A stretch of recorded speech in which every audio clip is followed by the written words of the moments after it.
Where am I going? Where am I needed? This way? I hear shots this way. What are you doing, you stupid woman? She can't... Okay, I can't participate in that battle. Okay, we're going this way.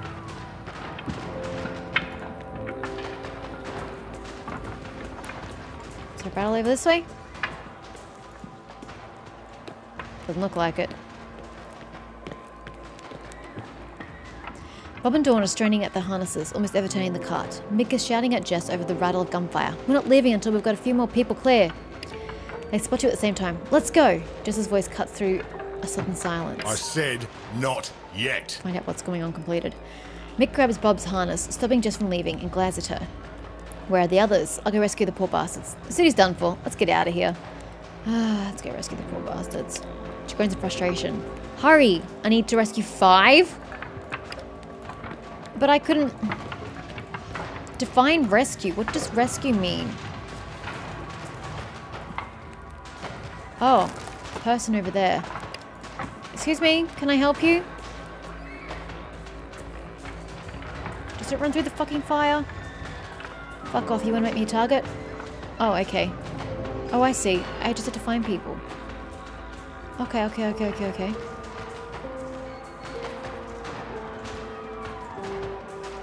Come along, you. Okay. No one's up here.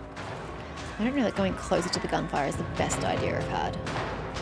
Oh, it's okay. I can't get through anyway.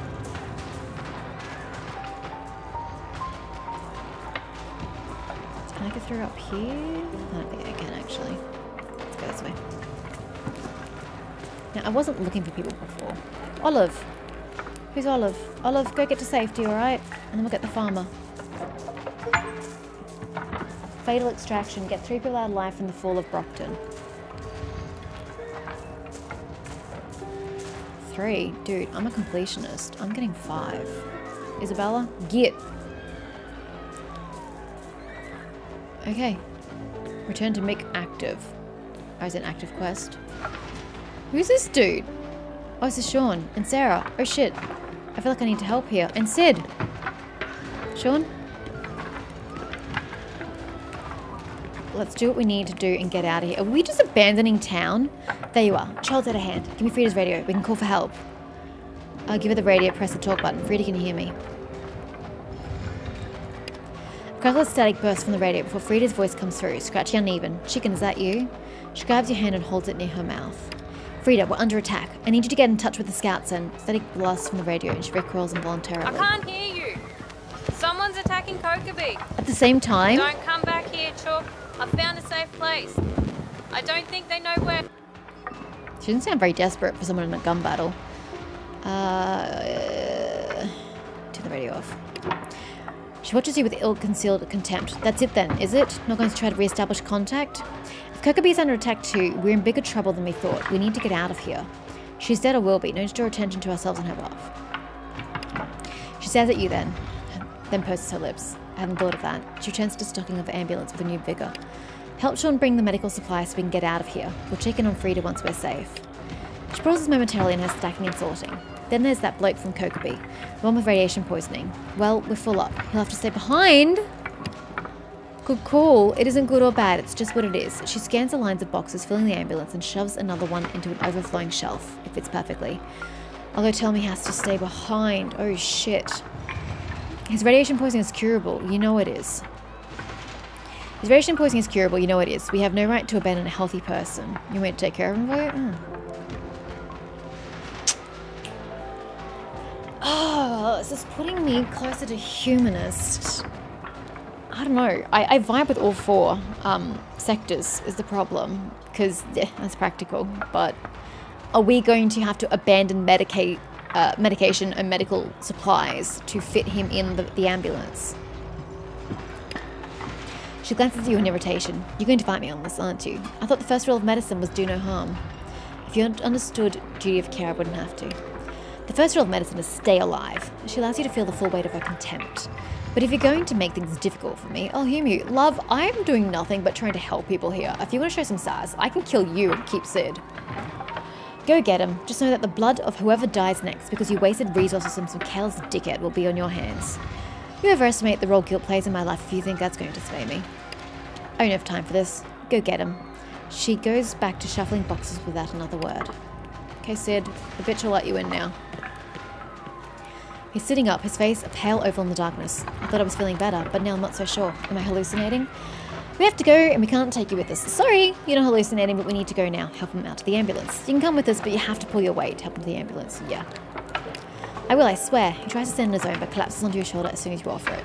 Super swell. I mean, I can't really blame him. He's got, like, radiation poisoning, so, you know, it is what it is. Okay, we leveled. Super swell. He's in. Go. Yes. Her hands fly, stacking and sorting boxes with uncanny efficiency. Why me? What do you need? Help Sean bring out the supplies. I'll pack them in. Once I've got them, I'll take them to safety. Who's stacking us? Don't know. Don't care, but I'll be damned if I'm leaving a single bandage to treat their wounds. Okay, I'll go help Sean. Grab that. Excuse me. Thank you. Talk to Sarah if you need anything, mate. Put him in the back. Sid mercifully remains quiet as you help him into the overstuffed ambulance. Just as he's about to hand Sarah his unload of supplies, the sound of running feet reaches you. Oh, okay. Jake runs out of the darkness, dragging Alana behind him. Bullets ping off the road in his tracks as he shoves Alana toward you, wrenching his hand free of her grasp. She lands against you hard, throwing you off balance. Take her and go. I'll find you. Can I save? Negative. He's already running back towards the gunfire, dodging and weaving, one shadow among many in the flickering dark. Jake! Alana pushes you away and runs after him, unarmed. Yeah, that's not going to work, Alana, for me. I don't care if you hate me, but I'm going to save your life. Alana, wait. Chase after her, she's defenseless. Let her go. There's no helping someone who doesn't want to be saved. You know, I don't disagree. Chase after her. Letting her distract Jake will only get him killed. Yes, practical. Let her go, she'll only slow you down. I mean, that's also true. She seems pretty useless, but no. You catch up with Alana quickly and grab her arm. Let go of me. Her screams draw gunfire to your position as you feel a searing line of pain as a bullet grazes you like, bitch, I will backslap. That was slap you and backhand you at the same time. If you draw more gunfire my way. You'll only get him killed. Come on. Knock her out to save her life. Look, I'm all for it, but I got the charisma success, so I'm taking it. You grab her wrist and she doesn't pull away. You lead her back to the way you came and she starts to sob. Jake. You make it to the clinic, her despair drowned by gunfire. How much damage did I just take from that, by the way? Sarah looks up as you approach and smiles, relieved. Sean rushes over and wraps his arms around Alana. Thank God. I don't think Jess ever would have forgiven me. His voice is tight with emotion. Though now, we have a problem. Oh, no. Sarah just is at the ambulance. We've got room for 5. There are 6 people we need to evacuate. Can't someone just go by foot? No one speaks for a moment. The awkward silence is broken by gunfire and Sid clears his throat. I reckon you leave me a gun, I'll make out all right. Alana stares at the marketplace and the growing flames, oblivious to Sarah's words. Does anyone have a gun they can spare? Take out some of the medical supplies we can all fit. He offered! Here. Sarah hands Sid a pistol she had tucked in her belt. It's not much, but it should do some damage if you know how to use it. Ta! He takes the pistol, holding it loosely in one hand. Come on. Sean takes Alana's hands and leads her into the ambulance. Jake knows where to find us. With one last look towards the burning marketplace, she allows herself to be pulled inside. Bloody hell. Without warning, the raiders were just there. Cutting people down as they ran, eviscerating anyone who didn't, and burning everything else. Was I supposed to go back to Merc? Brookton was a growing community, making the most of a shitty situation after the world went and fucked itself. Sounds about right. Brookton was, with no hope now. People scattered and ran, some were found too late. Many weren't found at all. Morning comes, cold, with a hint of fire on the horizon as you cross the vast red desert. The pale faces of the survivors who reached Bally Hall were ovals of white in the darkness when you left, watching as you, Mick, Ella and Mad begin your trek towards the answers none of you were sure you wanted to find. Smoke no longer rises from Brookton. The visiting winds have carried it away in the night. You listen for the cries of the wounded, but hear only silence. Even the dawn chorus of kookaburras chattering in the trees is absent, chased away by the smell of blood and gunpowder. Mick leads you through the gate, then stops. That's when the nightmare becomes real. Why, is Bally Bally Hall no longer there? Has it been attacked first and it's been decimated? Oh, Right. This is my party. Spread out and look for survivors. Oh, we're back at Brookton. Scouts will hold up around the pub, last time I saw. Okay. I thought you were saying that we'd arrived at Bally Bally Hall and that's when shit went real. But no, okay, you mean we came back here. He looks around Brookton, his eyes betraying only a fraction of what he must be feeling. Okay, we're looking for survivors. He points towards Marketplace. Scouts will hold up. Okay.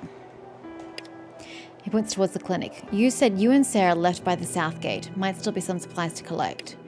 And that scabby bloke, Sid, might have managed to keep his head down long enough to pass unnoticed. If so, he'll need our help. So, he turns to you and you feel the full intensity of his gaze. You've proven yourself capable in a pinch. Where do you want to start? Sid, actually. Mate, you tell me. We should go to the market to look for the scouts. We should go to the clinic to look for Sid. Should we be splitting up? Goodo. He nods in your direction. Ella, Mad, it's on you to keep this young lass safe. We'll meet up at the cricket pitch. Be thorough, but quick. Okay. Well, this place has seen better days. Indeed. Oh dear. Who's this? Am I allowed to go elsewhere? The Graves song. Investigate the clinic. Okay. Well, I said I'd do the clinic, so let's go do the clinic.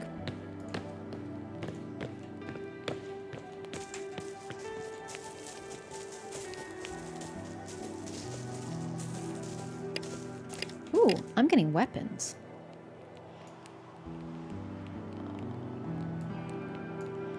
I've got a hunting rifle. Yes, please.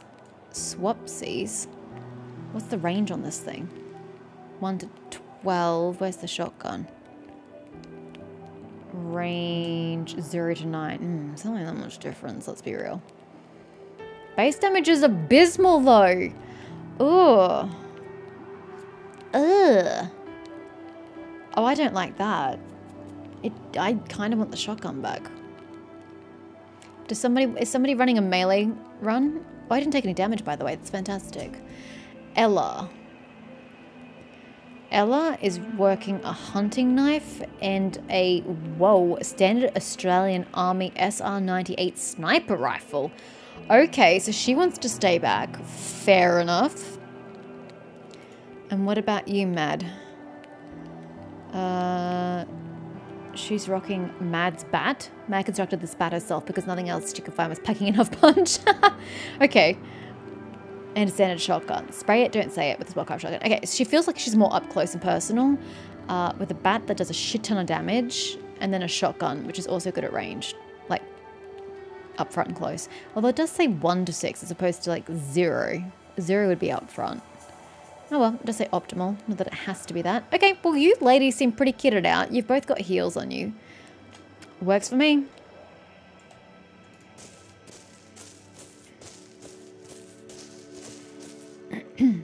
What are these? Pencils. HB or not HB? Sunscreen. Slap some of this on before you go walk about. Yeah, but you have a tangible benefit. Okay, let's just check by the gate. Okay, he's not by the gate. Okay, so maybe he did hole up inside the clinic. Sid? You died of poisoning? Immediately you can tell that the clinic has been picked clean, and the empty bottles have been smashed. The ground a multicolored kaleidoscope of wanton destruction. Oh, that's Sid there! Oh no. He's sprawled on the floor, Sarah's pistol still clutched in his cold, lifeless hand. From the blood splatters in the doorway, you gather he took his attackers by surprise, even if it wasn't enough to save himself. Well, why would I leave the pistol there? The dude's dead. It takes some work to pry his fingers loose. Eventually you unhook his death grip and his hand falls heavily to the floor. Sarah will want that back. Her tone is mild, but the implication is clear. You want to look around a bit, or are we done here? Let's take a few minutes to search. No, I'm good. Let's go. Ready, Elle? Elle doesn't reply. She's standing with her fingers on the trigger of her rifle, staring out into the sunlight. Jake would have left a sign if he was safe. Words. Something's wrong. Okay. Ack. Before we've even had time to process the scene, Ella and Matt are both sprinting toward the marketplace, weapons drawn. Well, okay, I'm coming. I'm coming with you. Oh, you're not sprinting ahead. Sorry, I totally thought you were. Oh, there was a school. I didn't even notice that earlier. I'm totally going. And there was a pond here. Oh man, I was not observant earlier. Okay, I don't see any bodies per se. Jonesy's dead. He's against the pub wall with Jonesy's head leaning on his shoulder. He looks up as you approach, then gently disentangles himself from his dead son and stands. Let's get the rest of this mess sorted then, eh? He walks off towards the cricket pitch without another word. What was the gun? Wait, what? What was the gunshot? What? I don't understand who shot whom. It sounds like he shot his own son. But that can't be right. Ooh, that looks like fun. Is that the same rifle that I have equipped? Yes. Okay. Oh no, Jake's dead! Dreamer's dead too! Oh no. I should have told him not to consume the alcohol, right? Neither of the sisters slow their steps as they approach their cousin's lifeless body. Mad shifts her weight, and for a moment it seems like she might give him a kick for good measure, but she restrains her impulse after a glance at Ella. Well, this sucks. That it does. It fucking sucks. They stand in silent agreement for a moment, neither of them willing to break the silence. Then Ella sighs and turns away. Let's keep moving. What about Dreamer? Her footsteps falter as she approaches Mishti's corpse. Her face remains an impassive mask as she examines the bullet wounds at throat, neck, and thigh. 2 spots of colour rise in her pale cheeks as she consciously moves her finger from the trigger of her gun to the guard. Matt steps forward, her jaw set in determination. Elle. Don't! The word rings out in the silence like a slap to the face. Matt doesn't wince, but withdraws. She walks away without another word. I'm sorry. Have I looted this person already? Yes, I have.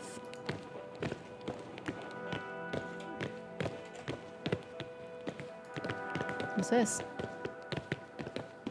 Sally's leg? Sally's leg! Where's Sally? Please tell me she got away and I just have her leg. Oh boy. I haven't even seen Sally during all the kerfuffle. Oh, he would have died if I left him in there. Which may or may not have been a good thing, depending on why he was in there.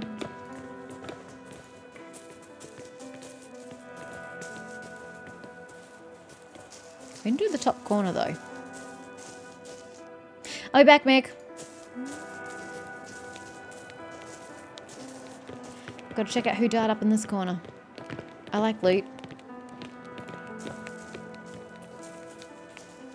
Oh, earth strewn with salt, so you can no longer plant anything here.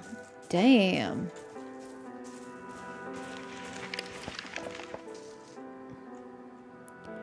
Well, actually, there doesn't appear to be anything here.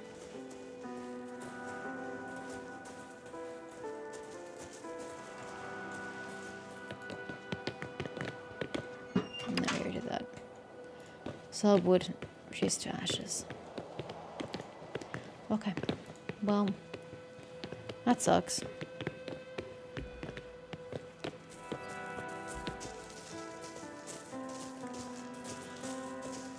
We should level, hey?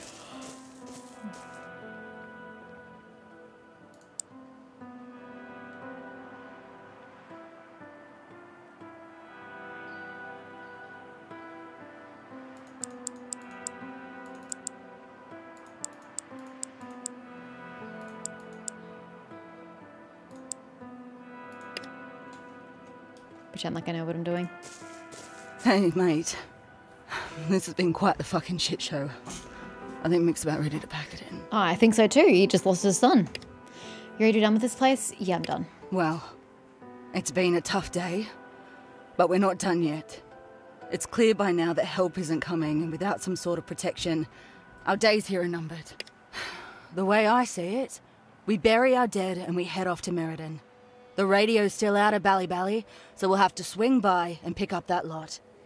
We'll need to travel by night, but even a crawl by the light of the stars will be better than lighting a bonfire back at the hall that anyone can track us by. Any objections? Out of curiosity, are the ones who did this, the ones from that town out east where that guy was like, hey, come join us? Did they, like, kill us because we declined? By we, I mean Mick. I wasn't part of this decision. Because that'd be an interesting plot point. We may not have time to bury anyone. Bally Hall seems well fortified. Why can't we just stay there? I think you're blowing us out of proportion. Why Meriden? Sturdy walls, trained militia. The recruits who don't take to the life of a scout end up back at hunters and collectors, and they fill at city's ranks. Her face lights up. In fact, Misty always says. Her mouth snaps shut like it's on a spring. The colour rises in her cheeks. Mad gives her a look that's half concern, but a dash of contempt. What did Misty used to say? She blinks rapidly. She said, none of them could hold a candle to Jake, though quite a few might have held a candle for him. She snorts. Sounds like the kind of romantic rubbish Mish should dream up. It's me! She watches Ella closely for a second, then reaches out and awkwardly puts her hand on her sister's shoulder. She covers Mad's hand with her own, briefly, and then the moment is over. Alright, let's get it done and head out as soon as we can. We may not have to. I'm not even going to suggest it. Grab a shovel then. She nods at Mad and the two of them walk towards the marketplace. Mick stands there for a moment, looking at his hands, then walks after them slowly.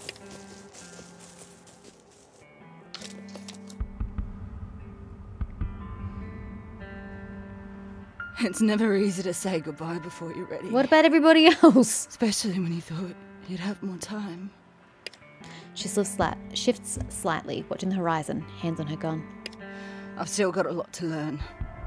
Jake was the best of us. Jonesy kept us light and Misty. I didn't know her, but she seemed nice. She snorts. Understatement of the fucking century. But some of the tension disappears from Ella's shoulders. We have to get moving. His voice is as hollow as his gaze. Pity party's over. He walks away without a backwards glance. Subdued, Ella and Mad follow behind. You take off into the wilderness, walking by night until you've put a couple of days' distance between you and the flames. The road is terrible. Talks, or if they do, it's all in whispers. You have enough food. Just enough. For now. Suddenly, a crack, like the sky breaking in two.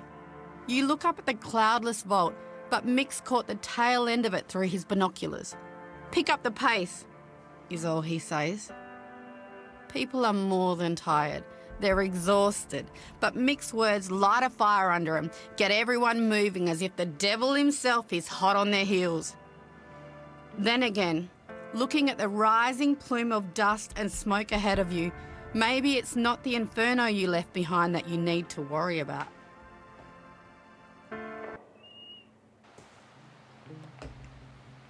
Do we have sandstorms in Australia? I didn't know we did. Mick shakes his head. I don't believe it. It's got to be 100 years since anything this big flew. And who's got the chops to make jet fuel these days? I'm getting really tired of surprises.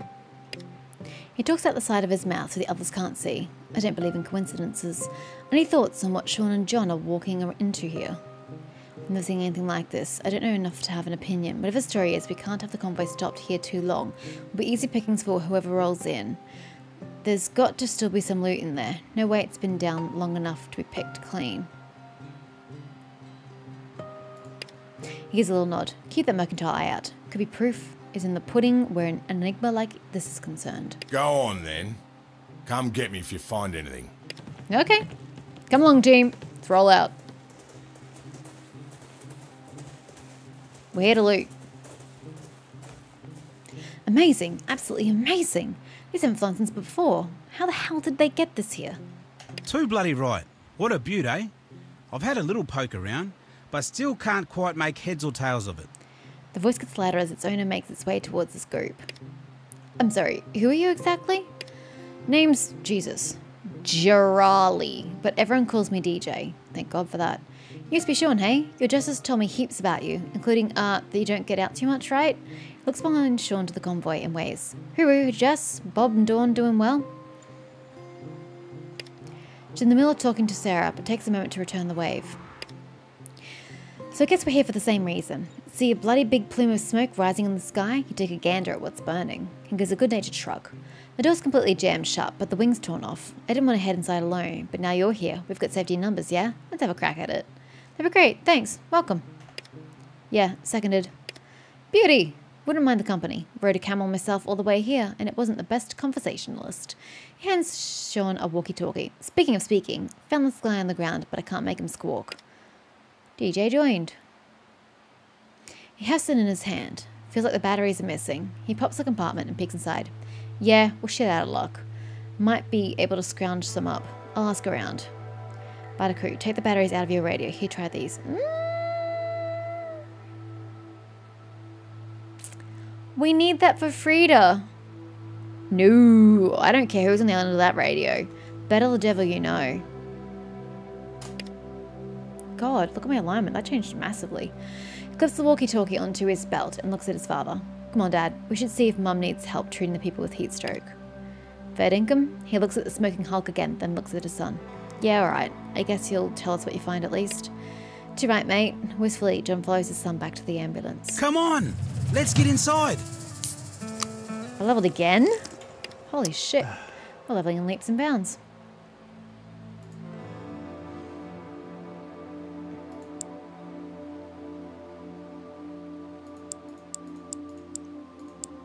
Yeah. When this chapter ends... Sorry, when this character ends their turn, all allies within 3 meters gain the Inspire condition, granting them +3 initiative for their next turn. Your initiative can change per turn, per round? That is interesting.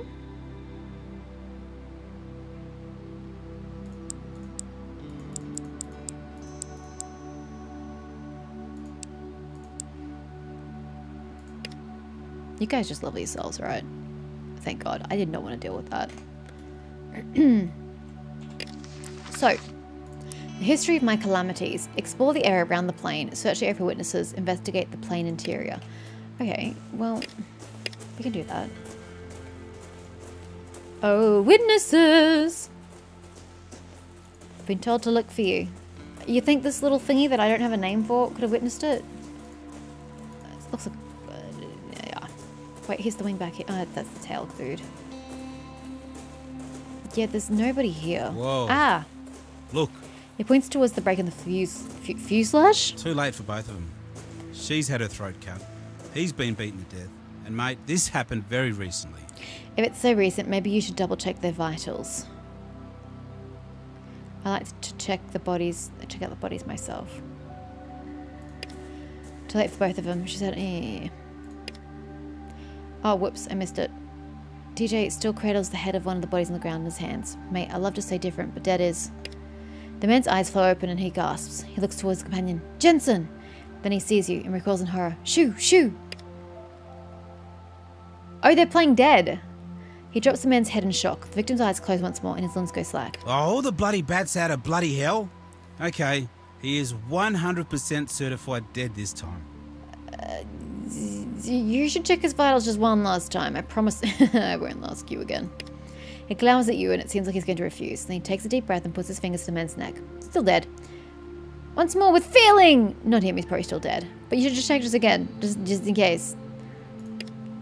Mate, show some respect, alright? These people deserve better than to be picked over like pieces of meat. Why? Because it makes you feel bad about what's going to happen to your own corpse. You don't know anything about them. They could have been thieves and murderers. What then?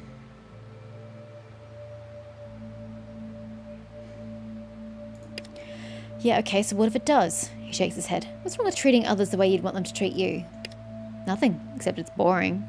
DJ glares at her for a few moments and looks away. Maybe it's worth going through his pockets.